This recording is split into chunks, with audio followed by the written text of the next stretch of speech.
Nasib Samsul Bukhori, pedagang siomay keliling gerobak dan motor dibawa kabur, kini dapat bantuan.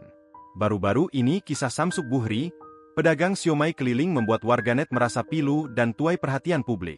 Pasalnya, ia tak bisa membendung air mata saat memikirkan nasib dua anak dan istrinya sesudah motor dan gerobak dagangannya diduga hilang dicuri. Di depan teras rumah kontrakannya, duduk di kursi plastik, sesekali pria berbadan kurus ini memandang ke arah wajah anak pertama perempuan berusia 3 tahun dan keduanya yang berusia 1 tahun digendong istrinya sambil sesenggukan. Setelah kisah pilunya viral, Samsul Bukhori diberi bantuan sepeda motor oleh warga. Samsul mengaku senang dan berterima kasih kepada semua pihak yang telah membantunya. Dilansir dalam keterangan video yang diunggah pemilik akun Kap Medan, Samsul bercerita bahwa dia sangat bersyukur atas bantuan itu, karena pada saat sepeda motornya hilang, dirinya tidak tahu bagaimana cara bekerja untuk menafkahi keluarganya. Diketahui Samsul Bukhori merupakan pedagang makanan siomay keliling yang sehari-harinya mangkal di Jalan Setia, Kecamatan Medan Helvetia, Medan. Kejadian memilukan ini terjadi pada Selasa, 2 Oktober 2024.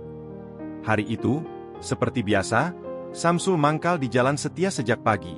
Sebelum sholat Asyar, dua pria mendatanginya dengan mengendarai sepeda motor, berpura-pura ingin membeli siomay untuk acara zipur seharga Rp200.000. Setelah tiba di lokasi, satu pria turun dari sepeda motor dan meninggalkan sepeda motor Samsul, berdalih ingin melapor kepada komandannya. Beberapa menit kemudian, pria tersebut menelepon dan meminta Samsul untuk membungkus 4 porsi siomay. Pria itu kemudian kembali, mengajak Samsul beranjak dari lokasi, meninggalkan sepeda motornya di tangan pria satunya. Samsul pun dibonceng menuju Jalan T. Amir Hamzah, tepatnya di depan Putra Graha Mobil. Setibanya di sana, pria itu meminta Samsul untuk menunggu dengan alasan ingin mengantarkan siomay ke komandannya. Mulai curiga, Samsul akhirnya memesan ojek online untuk kembali ke lokasi semula, tempat sepeda motornya dititipkan. Sesampainya di sana, sepeda motor itu sudah raib.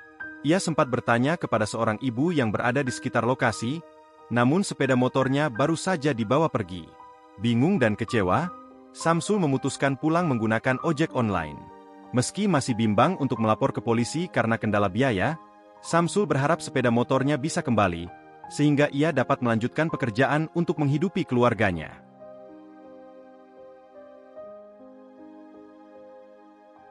Download Tribun X sekarang, menghadirkan lokal menjadi Indonesia.